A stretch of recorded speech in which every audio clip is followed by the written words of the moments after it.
Welcome to destiny guys. My name is Dhaval Chothani અને આપણે લોકો જે સિરીઝ ચાલુ કરી હતી આજે એનામાં આંકડાશાસ્ત્રનો ચેપ્ટર નંબર 2 સહસંબંધ એના વિભાગ એ આપણે લોકો ડિસ્કસ કરશું. ગુજરાત બોર્ડ વિદ્યાર્થી વિભાગ એમાં આંકડાશાસ્ત્રમાં 20માંથી 20 લેવા છે. પૂરો વિડીયો જોજો. આંકડાશાસ્ત્ર ભાગ 1 12મું ધોરણ ગુજરાત બોર્ડ ચેપ્ટર નંબર 2 સહસંબંધ વિભાગ એ. Let's start. ફર્સ્ટ, સહસંબંધના સંદર્ભમાં જે આકૃતિમાં જોડયુક્ત બિંદુઓ એક્સ અને વાય દર્શાવવામાં આવે તે આકૃતિને શું કહેવાય? તો જે કોઈ પણ આકૃતિ દોરો એ આકૃતિને કહેવાય વિકિરણ આકૃતિ. એટલે જવાબ આવશે સી, વિકિરણ આકૃતિ. સ્ટાર્ટિંગના દાખલા તમને ખબર હોય તો એના જ છે કે વિકિરણ આકૃતિ દોરો, તો જવાબ આવશે વિકિરણ આકૃતિ.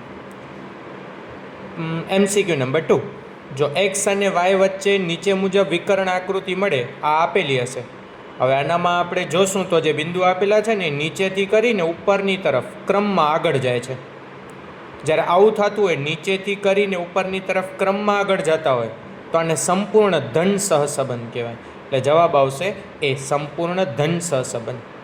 ત્રીજો MCQ, જો એક્સ અને વાય વચ્ચે નીચે મુજબ વિકર્ણ આકૃતિ મળે, એટલે હવે આ આકૃતિ આપેલી છે.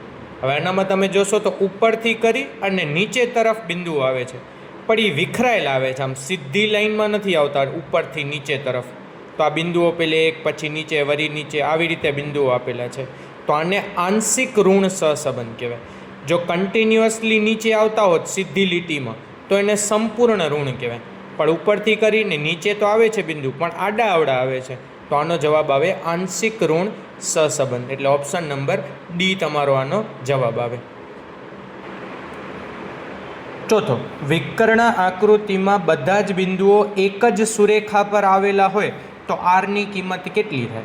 જો એક જ સુરેખા ઉપર આવેલા હોય તો કાં 1 આવે કાં -1 આવે, કેમ કે આરનો જવાબ જ -1 અને 1ની વચમાં આવે, તો કાં 1 જવાબ આવશે, 1 નહીં આવે તો બીજી બાજુ માઇનસ અથવા -1 આવશે. એટલે જવાબ આવશે બી. પણ ક્યારે? જ્યારે એક જ સુરેખા ઉપર એક જ આવેલા હોય, એક જ સુરેખા ઉપર બધા બિંદુઓ. તો પાંચમું IMP, સહસંબંધાંક આરનો વિસ્તાર શું છે?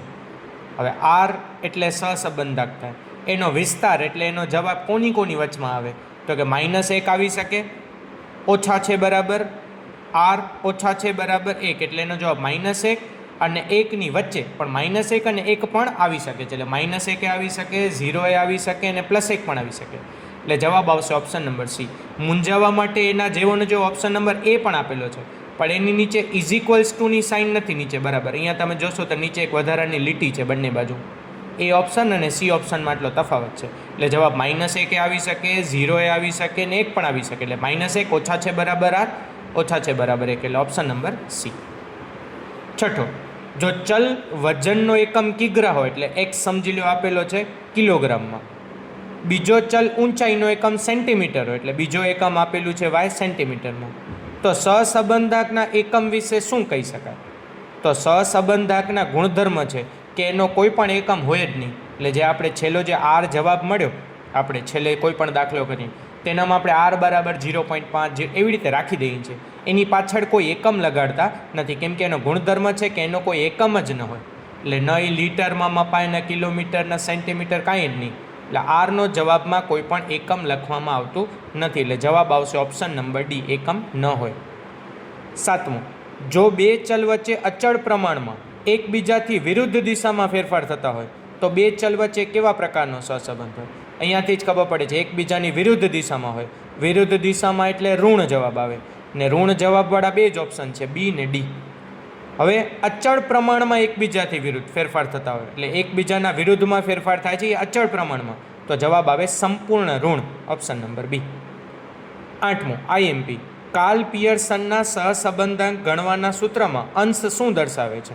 હવે જેણે દાખલા કર્યા હશે એને ખ્યાલ હશે. સહસંબંધાંકનું સૂત્ર છે COVXY છેદમાં SX ગુણ્યા SY, આ એક સૂત્ર છે. તો અહીંયા પૂછ્યું છે અંશ શું દર્શાવે છે? તો અંશના સૂત્રમાં COVXY છે. COVXY ને ઇંગ્લિશમાં covariance of x and Y કહેવાય, જેને ગુજરાતીમાં એક્સ અને વાય જે કાઉન્સ હતો એનો સહવિચરણ કહેવાય. એટલે જવાબ આવશે ઓપ્શન નંબર બી, એક્સ અને વાયનું સહવિચરણ, કેમ કે આપણે અંશ પૂછેલો છે. જો છેદ પૂછેલો હોય તો છેદમાં SX અને SY આવે, એટલે એક્સનો પ્રમાણિત વિચલન અને વાયનો પ્રમાણિત વિચલન. પણ આપણે શું પૂછેલું છે?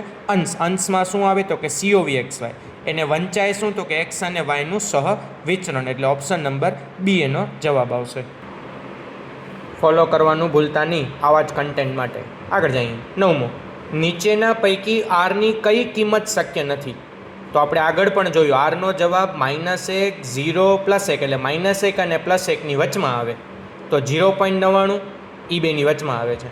-0.85 એ આવે છે, 0 આ આવે છે, તો -1.07 એ જવાબ ન આવે, શક્ય નથી એમ કીધેલું છે. એટલે જવાબ આવશે -1.07, ઓપ્શન નંબર બી. કેમ કે આની અંદર જે જવાબ આવી આરની કિંમત કોની વચમાં આવે? -1 અને +1ની વચમાં, જ્યારે આ -1.07 -1 કરતાં પછી આવશે. 10મો, u બરાબર x - a છેદમાં cx ને v બરાબર y - b છેદમાં cy. તો કયું વિધાન સાચું છે? તો બહુ સિમ્પલ એના સરસ દાખલા આવે છે કે જો આવા પ્રકારનું હોય તો જે xyનો જવાબ હોય ને એ જ યુવીનો જવાબ થાય. જેમ કે RXY 0.8 હોય તો RUV પણ 0.8 જ થાય. પણ આવી પરિસ્થિતિ હોય તો એટલે RXY બરાબર RUV, એટલે ઓપ્શન નંબર સી એનો જવાબ સેમ મળશે.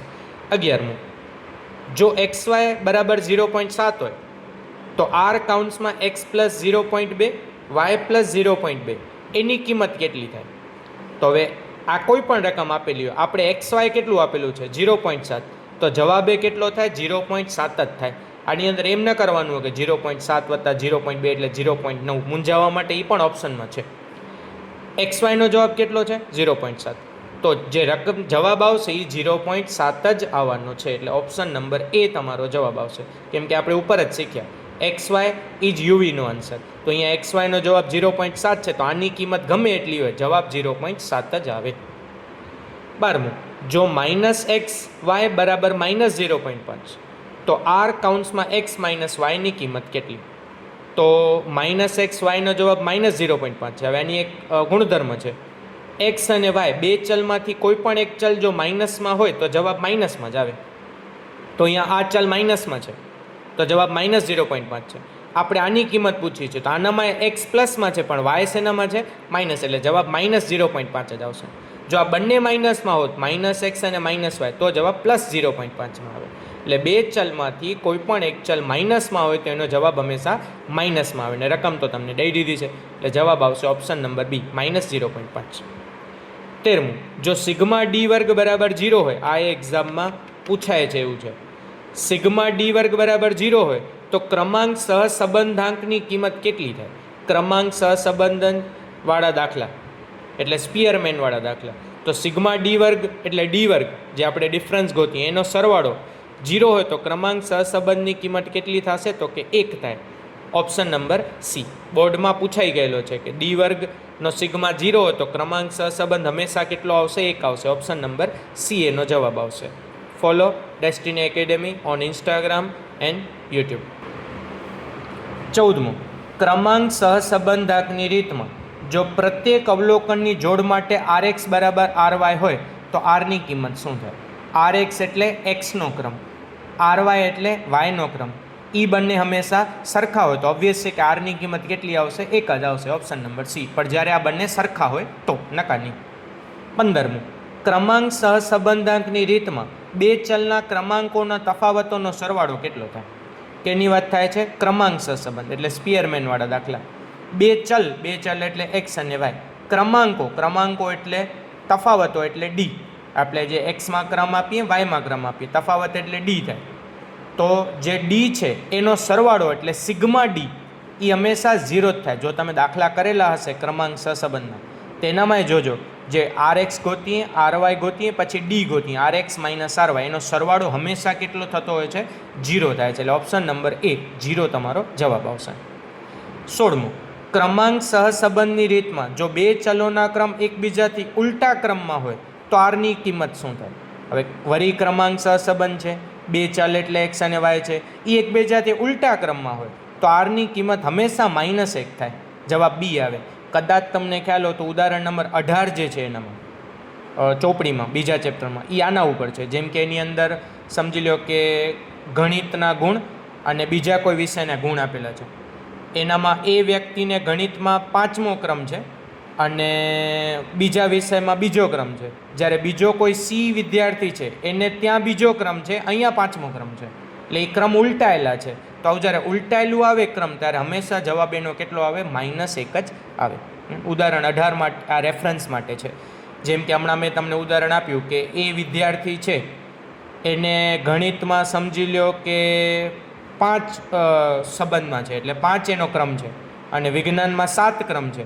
જ્યારે બીજો કોઈ વિદ્યાર્થી છે ને ગણિતમાં 7 છે ને વિજ્ઞાનમાં 5 છે, તો ક્રમ ઉલટાઈ ગયા. અહીંયા 5 7 હતા, ત્યાં સામેની સાઈડ બીજા વિદ્યાર્થીને 7 અને 5 છે. તો એકબીજાથી જ્યારે ઉલટા હોય ત્યારે જવાબ હંમેશા -1 જ આવે. એટલે ઓપ્શન આવશે ઓપ્શન નંબર બી. 17મો, ક્રમાંક સહસંબંધમાં પુનરાવર્તન પામતા હોય આવા એ દાખલા પૂછાતા હોય છે. પ્રત્યેક અવલોકન માટે સિગ્મા ડી વર્ગમાં કયું પદ ઉમેરવામાં આવે છે? આપણો નોર્મલ સૂત્ર છે 1 - 6 સિગ્મા ડીનો વર્ગ છેદમાં n કૌંસમાં n વર્ગ -1. આ સૂત્ર છે. પણ જ્યારે પુનરાવર્તન પામતું હોય ત્યારે આપણે સિગ્મા ડી વર્ગના સૂત્રમાં +CF ઉમેરીએ છીએ, કરેક્શન ફેક્ટર ઉમેરીએ છીએ. એ કરેક્શન ફેક્ટરનો સૂત્ર આ છે ઓપ્શન નંબર બી, m² - m છેદમાં 12. આ આપણે સિગ્મા ડીના વર્ગમાં શું કરીએ છીએ? પ્લસ કરીએ છીએ. આ વાળો સૂત્ર m² - m છેદમાં 12. ક્યારે? જ્યારે પુનરાવર્તન પામતા હોય ત્યારે. અને છેલ્લો MCQ, જ્યારે કોઈ વસ્તુના ભાવ સ્થિર હોય ત્યારે વસ્તુમાં વેચાયેલા એકમોની સંખ્યા અને તેનાથી થતી આવક વચ્ચે કયો સંબંધ હશે? તો વસ્તુના એકમો વેચાય તો સામેની આવક પણ શું થાય? વધે. એટલે આ ધન સહસંબંધ છે. કેમ કે વેચાય છે એકમોની સંખ્યા, એટલે વસ્તુ વધુ વેચાય તો આવક પણ શું થાય? વધે. એટલે એક એકમ વધે છે ને બીજો એકમ વધે છે, આને ધન કહેવાય. કેવો ધન કહેવાય? તો કે સંપૂર્ણ ધન કહેવાય. કેમ કે જેટલો વેચાણ વધશે એટલી આવક પણ આપણી શું થશે? એટલા જ પ્રમાણમાં વધશે. એટલે ઓપ્શન નંબર એ, સંપૂર્ણ ધન. Thank you so much.